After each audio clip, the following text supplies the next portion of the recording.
As nossas decisões são exatamente para que no ano de 2009, as nossas ações atendam às nossas necessidades e também dentro de um orçamento previsto, que é o orçamento que estou apostando em torno de 105 milhões de reais. Então, nós vamos trabalhar com essa margem. Então, nesse sentido, nós tivemos que fazer, sim, uma readequação administrativa, orçamentária e financeira da Universidade do Estado de Mato Grosso.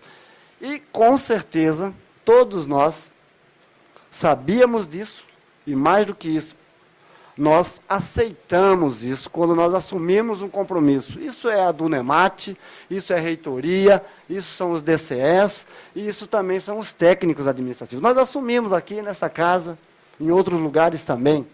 Então, o que nós estamos fazendo é buscar outros caminhos para poder fazer com que a universidade continue crescendo, continue atendendo às necessidades que nós temos e que são urgentes.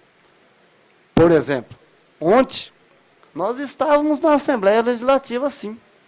Estávamos discutindo o orçamento da Universidade do Estado de Mato Grosso. Então, nós temos muita tranquilidade quando algumas pessoas nos dizem, como fui perguntado agora há pouco, mas, professor Taicir, vocês têm uma dívida de 9.123.000 reais? Não. Nós não temos uma dívida de 9.123.000. Nós temos esse recurso que passou do ano de 2008 para 2009, mas, em contrapartida, nós temos o recurso do imposto retido na fonte, que são 25%, que nos cabe 5 milhões de reais, e que o governo Blairo Maggi já se manifestou publicamente na imprensa, que em 2009 ele retorna esse recurso para a educação. Mais do que isso, nós temos a Lei Candir, que nós temos a compensação do ICMS, que foi suspenso, e hoje está retornando ao governo do Estado, em torno de 10 milhões de reais. Então, falar que nós estamos descontrolados, que nós não estamos gerenciando legalmente a universidade é uma falácia. Nós estamos fazendo, sim, com responsabilidade. Agora, por favor, mais uma vez, agora, com precaução de termos responsabilidade das questões. E aí vamos falar de lei, que estão colocando aqui com o SUNE, CONEP. Ora, se é para respeitar, nós estamos respeitando dentro daquilo que nós fizemos enquanto Conselho Universitário. Nós recebemos no final do mês de dezembro de 2008 o relatório do Congresso, do segundo Congresso. Recebemos, o CONSUNE, que é o Conselho Universitário, acatou o relatório, e como diz a Lei 319, cria-se uma comissão para discutir as questões da macropolítica que foi apresentada, que foi retirada do Congresso Universitário, para sistematizar dentro da legalidade, respeitando as leis das constituições estaduais, federais, LDB. E é isso exatamente que nós fizemos. Inclusive, está em ata, e isso tem uma resolução, que o prazo, e aqui me surpreende, porque algumas pessoas que estão se manifestando fazem parte do CONSUNE, inclusive o acadêmico, e sabe disso, que na primeira quinzena de abril, nós vamos realizar o CONSUNE, e que já foi até convocado, na verdade. Já foi até convocado. Agora, não me importa se for hoje que nós estamos dentro do prazo. Isso é que tem que ser respeitado. Bom, mais do que isso, e também preocupados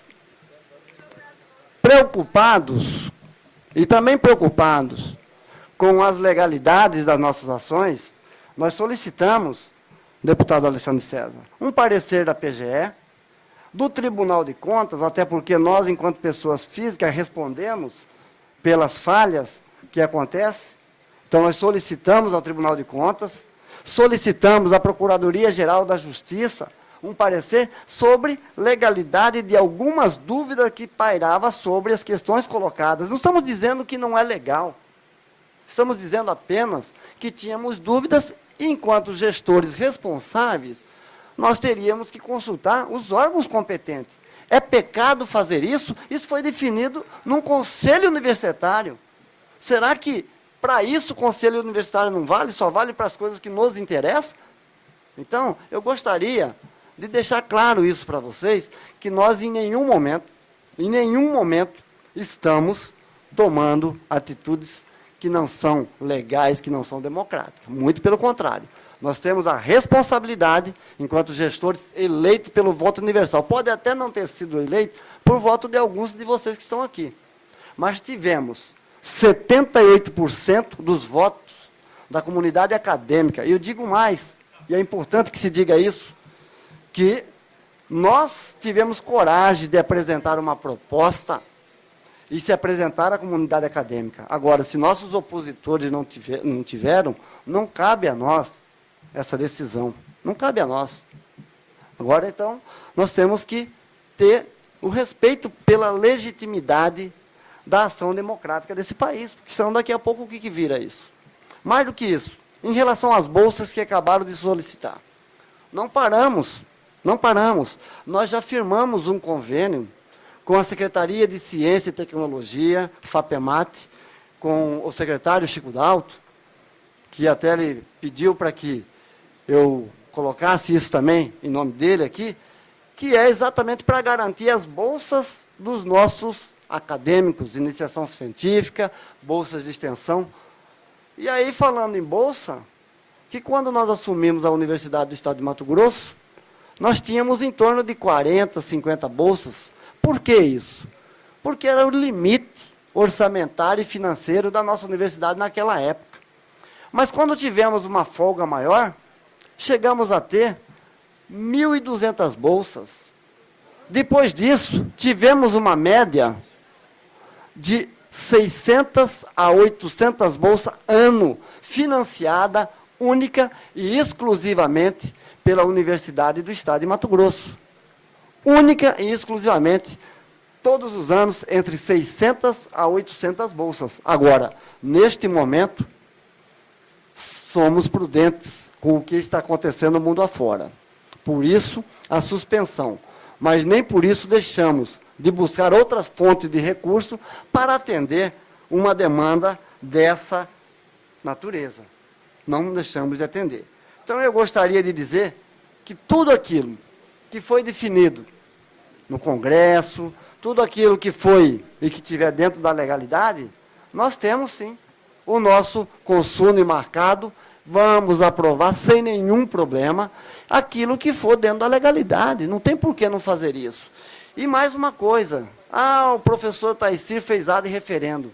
Então, Iberê, para você que só tem 4, 5 anos na universidade, nenhum calendário acadêmico da Universidade do Estado de Mato Grosso, em 30 anos de história, foi aprovado antes, no seu CONEP, sem antes ser ad referendo. Agora, nesse momento que estamos fazendo um ajuste, é pecado.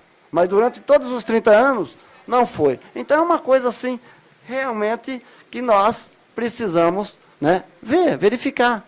Conclua, professor. Então, eu gostaria de agradecer, e só para um esclarecimento. Por que demitiu o vice? Não, primeiro que o vice é eleito com o reitor, não existe demissão. O reitor, a portaria que...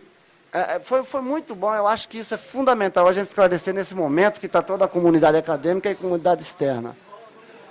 O professor Taicir, no primeiro dia do mandato da segunda gestão dele, que tem como vice o professor Elias Januário, fez uma portaria delegando os mesmos poderes que o reitor tem ao vice-reitor.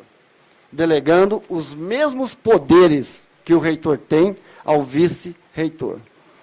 Por questões de desentendimento administrativos, quando estávamos fazendo um reajuste administrativo, o vice não concordou e o reitor tomou a ação legal, tanto é que o Ministério, se tivesse algum pecado nisso, iria me sacrificar, legal, de suspender, de revogar a portaria, para esclarecimento dos senhores, a portaria que o reitor, enquanto reitor, tem por direito de delegar os mesmos direitos do vice-reitor. Agora, aquilo que é garantido constitucionalmente em relação a um vice, tanto seja reitor, vice-prefeito, vice-governador, vice-presidente da República, ninguém pode tirar, ninguém pode, né, suspender esse poder.